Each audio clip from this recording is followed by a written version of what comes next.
आपको एक बताऊँ कहानी कि मैं एक फ़िल्म लिख रहा था बहुत पहले। वो फ़िल्म जो है मैंने कुछ बिल्ली पे लिखी थी एंड थोड़ी हॉरर फ़िल्म थी। तो उस वक़्त मैं एक चॉल में रहता था और मैं रात को 2 ढाई 3 बजे घर आता था। तो अंधेरा ही होता था उस चॉल के अंदर, मैं फर्स्ट फ्लोर पे रहता था, तो बीच में कहीं पर मैं एंटर हुआ तो वहाँ बिल्ली बेचारी बैठी होगी, तो वो उसने जंप मार दिया डर के मेरे पे यहाँ पर। एंड वो फ़िल्म में काफ़ी मैं इन्वॉल्व था, तो यहाँ जंप मार दिया मैंने भी, चल बात आई गई हो गई। हफ्ते 10 दिन बाद वो बिल्ली आकर मेरे घर के अंदर दरवाजे खिड़की बंद है आके यहाँ बैठ के मेरा गला दबा रही थी। What? या तो मैं जो चीख रहा था चिल्ला रहा था, मेरी मम्मी और मेरे अब्बा ने उन्होंने हाथ निकाला और मुझे आधे घंटे तक ये विश्वास नहीं हुआ कि मैं सपना देख रहा था। तो मेरे घर वालों ने बोला कि नहीं ये सपना था। तो कौन सी फिल्म थी मैं पूछ सकती? मैंने वो पिक्चर बंद कर दी मैंने। मैंने बोला हाँ, तो ऐसा हो गया। अब उसके बाद जो है अक्सर 15-20 दिन में यही सेम सपना आता, तो मैं खुद का गला दबाता था। उस वक्त मैं असिस्टेंट भी था, तो मैं जा रहा था राजस्थान, तो मेरी मम्मी ने मुझे बोला नहीं तू नहीं जाएगा, हम तेरे साथ ही हैं घर पे। तो मैं बोला नहीं मुझे जाना है। बोले फिर मुझे मेरी मम्मी ने अब्बा ने कसम खिलवाई कि तू कमरे में अकेले नहीं सोएगा। तो मैं चला गया। अब वहाँ गया तो मेरे साथ एक असिस्टेंट था और लंबा चौड़ा 6 फीट का आदमी, राठौर साहब हमारे। तो मैंने बोला कि देखो भाई, मैं अगर रात को कभी अपना गला दबाऊँ और आवाज़ आए तो मुझे तुम, तो थोड़ा सा डर उनके ऊपर आया। बोले कि तुम सिर्फ अपना गला दबाते हो या किसी और का भी दबा देते हो? मैंने बोला नहीं नहीं मैं अपना ही दबाता हूँ। तो ये होता है एक्टर्स के साथ, डायरेक्टर के साथ, राइटर के साथ, कि एक फिल्म के अंदर बहुत डूबते हैं तो उसका असर जो है वो असर रह जाता है। और वही एक चीज़ है कि किस तरह वो करते हुए भी उसका असर उतनी पिक्चर तक रहे, वो भी एक बहुत बड़ी बात होती है। हाँ तेच पुन्हा आपण बॅक टू लेकिन ब्लॅक किस्सा भी मॅजिक. तो सुना है ना फिल्म जैसा। हो हो मुझे पहले ना सचमुच बिल्ली आई। मुझे तो मुझे तो ऐसे सरांचं लगा। नरेशन कमाल आहे. हाँ मुझे ऐसे ही लगा How a कि खिड़की दरवाजे filmmaker बंद tells है। a story. मला आज दिवसभर इथे बसून गप्पा मारायला आवडतील, इतकं सर कमाल बोलताय. जरी तू सांगितलं पण सिनेमा सारखा ना की या ते मांजर खोटं होतं हे त्यांनी नंतर सांगितलं. खोटं म्हणजे वो सच्चा That was सांगा. not- आपकी सच्चाई थी वो. आपकी ही सच्चाई। सो बॅक टू हा की ब्लॅक मॅजिक तू आपण मानतेस का? मी मानत नाही, पण तेच ते मी आत्ता मी म्हणते ना की मी मानत नाही, पण त्याच्यामध्ये ही पण एक गोष्ट आहे नजर की लागेल कोणीतरी वगैरे. दृष्ट काढली तर मला आवडतं. तर त्याचीच गरज असते कदाचित, त्या पॅम्परिंगचीच गरज असते त्या वेळेला, की काही होणार नाही. कोणीतरी म्हणणं गरजेचं असतं की काही होणार नाही, सगळं छान होणार सगळं नीट आहे. होईल. आता आता मी अमुक अमुक केलं ना, आता काही होणार नाही. सो आपण निर्धास्त होणं नावाची एक गोष्ट आहे ते दृष्ट काढण्याच्या बाबतीत. आणि ब्लॅक मॅजिकच्या बाबतीत सुद्धा की ती अमुक अमुक करेल तर मग अमुक अमुक होईल, तर ते एक थ्रेट आहे त्याच्यामध्ये. तर तसंच आहे की ते मानणं न मानणं शेवटी आपलं मन काम करत राहतं की अरे नाही नाही मग आपण अमुक नाही केलं पाहिजे, याच्यापासून दूर राहिलं पाहिजे, नाही तर तसं होईल. ते लिंबू मिरची असं आता कितीतरी वेळा आपण रस्त्याने जात असतो तेव्हा ते हां लिंबू मिरची असं ठेवलेलं असतं. मला हां एक्झॅक्टली मला लहानपणी कोणीतरी सांगितलंय की ते क्रॉस करायचं नसतं, नाही तर ते ज्याच्यासाठी काढून टाकलंय मी मानत नाही असं जेव्हा मी म्हणते तेव्हा ते मी क्रॉस केल्यानंतर मला असं वाटतं की काही झालं तर ते खरंच असेल तर. सो हे आतमध्ये मनात रुजलेलं आहे, अनेक वर्षांचं रुजलेलं आहे. त्यामुळे मानत नाही म्हणताना सुद्धा आपण कुठेतरी आतमध्ये मानत असतोच की काय असं मला वाटतं. सो ते खूप लेअर्ड असतं आणि त्यामुळेच मला हे कॅरेक्टर करत असताना अतिशय मजा आलीच म्हणायला पाहिजे खरं तर, की इतक्या काहीतरी गोष्टी सापडत जातात.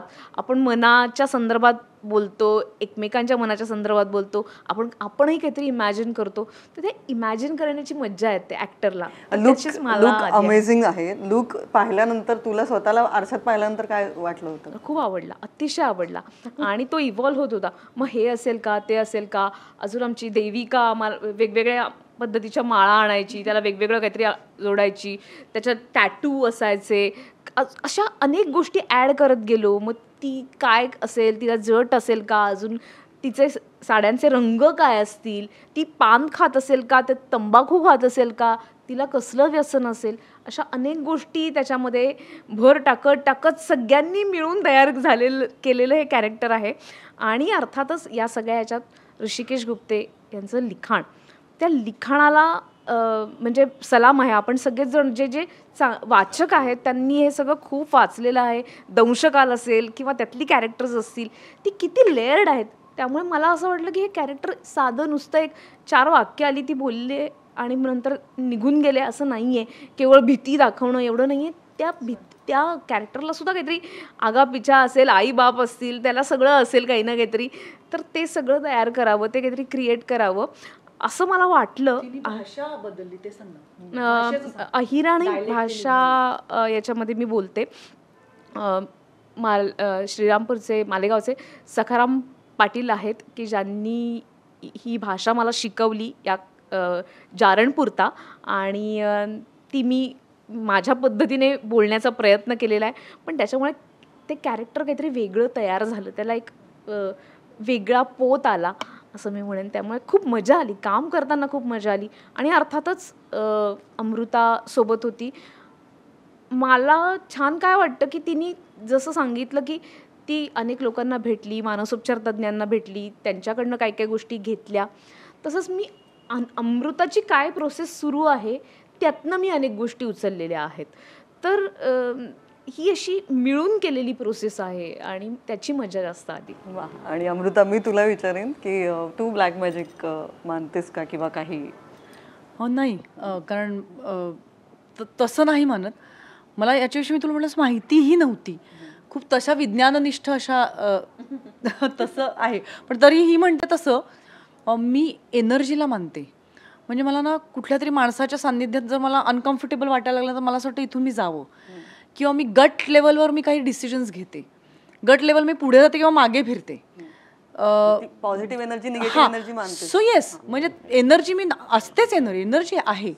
मी आत्ता अमितच्या इंटरव्ह्यूमध्ये मी म्हटलं ना सरांच्या एनर्जीविषयी, मी सरांच्या एनर्जीविषयी बोलले की काय म्हणायचं, एक एनर्जी नावाची गोष्ट असते. आणि मी जेव्हा इथे आले ना, परवा संदेश आणि मी आलो इथे, आणि इथे आल्याला संदेश म्हणला काय मस्त एनर्जी आहे इथे. एक अर्धी इंडस्ट्री दिसते. हा, वो तो एक अलग बात. म्हणजे त्यांचे ते पोस्टर्स पाहून मजा येते, वो अलग बात आहे. लेकिन इथली एनर्जी बघ तू बाहेर जाऊन, ते असं मोकळं आहे, खुलं आहे, आभाळ दिसतंय. All these things are contributing to the energy of this space and I believe in it, की एक एनर्जी असते. आपण असं का म्हणतो, भोरच्या वाड्यात शूटिंग झालंय फिल्म, तो वाडा का निवडला गेला, म्हणजे तिथली काहीतरी स्पूकी, म्हणजे तिथे गेल्याच त्या सीड्या चढती जब जाते, त्या पायऱ्या चढून आत पाऊल ठेवल्यावर असं काहीतरी असं वाटायला लागतं ना तुम्हाला. किंवा अनिताचा माझा सीन ज्या खोलीत शूट झाला तिथे सुद्धा, तिथे त्या लोकॅलमध्येच काहीतरी वाटतं. सो ह्या एनर्जी या गोष्टीवर माझा नक्कीच विश्वास आहे. त्याला तू काय नाव देशील मला माहीत नाही, पण मी अनेक माणसं, म्हणजे मला जर ती एनर्जी वाटली ना, मी त्यांना हाय हॅलो म्हणेन, पण मी एका पॉईंटच्या पुढे मी त्यांना जवळ येऊ देत नाही. आणि काही माणसं जर मला आवडली तर ती खूप स्मूथली माझ्या आयुष्याचा भाग होतात. आणि मला असं वाटतं, मला स्वतःला माझं सगळ्यात चांगलं यश किंवा मोठं यश हे मला असं वाटतं की मी चांगल्या एनर्जीनी आतून आणि बाहेरून, I am surrounded with good energy. That is life. I also totally believe in energy. आणि ही इथली एनर्जी फार कमाल आहे. आता मैंने बताया ना ब्लैक मैजिक मैं भी नहीं मानता हूँ, लेकिन मतलब अगर कोई मुझे कह दे कि यार आप पे ब्लैक मैजिक हो रहा है तो मैं बोलूँगा नहीं भाई मैं मानता नहीं, लेकिन प्लीज़ मेरे पे मत करो यार. मुझे बहुत फिल्में बनानी है अभी. तो हाँ, मेरा तो जीना मरना खाना पीना सब ये है कि मुझे मेन क्या है रीज़न, फिल्म बनानी है. मुझे बहुत पैशन है, बहुत मुझे शौक है. तो मैं मतलब चीज़ों को नहीं मानता हूँ, लेकिन हाँ मेरे को मतलब ट्राई करना, ऐसा कुछ करना वो अच्छा नहीं ऐसे कुछ चीजें, पॉजिटिव एनर्जी, नेगेटिव एनर्जी, ऐसे कुछ 100%. कई लोगों को मैं मिलता हूँ, आजकल बोलते गुड वाइब बैड वाइब. कई लोगों को मैं मिलता हूँ और पहली मीटिंग में मुझे, हालांकि उन्होंने कोई नुकसान नहीं किया, मुझे लगता नहीं यार ठीक नहीं लगा मुझे. एंड उसके बाद मैंने देखा कि मेरा ज़िंदगी में कभी उनके साथ नहीं बन पाता है. कुछ लोग जिन्होंने मेरा कभी कोई भला नहीं किया, पहली मीटिंग में मुझे उनको देख के लगता है यार बहुत मज़ा अच्छा है, और उनके साथ मेरा हमेशा बहुत बनता है. You believe in that intuition बोलिए, ये आप अपना मन साफ बोलिए, मुझे फील होता है कि नहीं ये करेक्ट आदमी है, नहीं यार इनसे दूर रहना है मुझे. और ऐसा मेरे को तो हमेशा जो हुआ है ना, मुझे ऑलवेज मतलब मैंने एक्सपीरियंस भी किया कि जब मुझे मज़ा नहीं आया मैंने काम किया मुझे बहुत तकलीफ हुई है। क्योंकि फिल्म इंडस्ट्री में ही बहुत ज़्यादा अभी ये माना जाता है कि कोई धागा लगा रहा है, कोई वो अंगूठियाँ लगा रहे हैं, आजकल सेलिब्रिटीज़ भी नाम चेंज कर रहे हैं, बहुत सारी चीज़ें हम देखते हैं और फिर ऑफकोर्स मतलब कॉमन लोग भी वो फॉलो करते हैं। बट क्या आप मतलब आप ये सब चीज़ें मानते हैं कि कि कोई अंगूठी बदल रहा है, कोई ये बदल नहीं, रहा है? मुझे लगता है कि मैं तो नहीं मानता हूँ, और अगर कोई मुझे दे दे तो मैं पहन भी लेता हूँ। मुझे मुझे मेरे एक दोस्त हैं जो डायमंड मर्चेंट है, उन्होंने कहा ये डायमंड आपके लिए बहुत अच्छा है, तो आपको बहुत नसीब देगा। मैंने बोला यार ये कितने का? बोले इतने का है। मैंने बोला हाँ नसीब तो देगा, तो मैंने पहन लिया। तो मैं ऐसी चीज़ें पहन लेता हूँ, लेकिन खैर लेकिन हाँ मैं ऐसा नहीं मानता हूँ कि भाई कोई मतलब, और मुझे ऐसा भी लगता है कि अगर कुछ लोगों को सुकून मिलता है, अगर उनको मेंटल सेटिस्फेक्शन मिलता है कुछ पहनने से, तो आई डोंट माइंड कि ठीक है पहने यार, खुश रहें।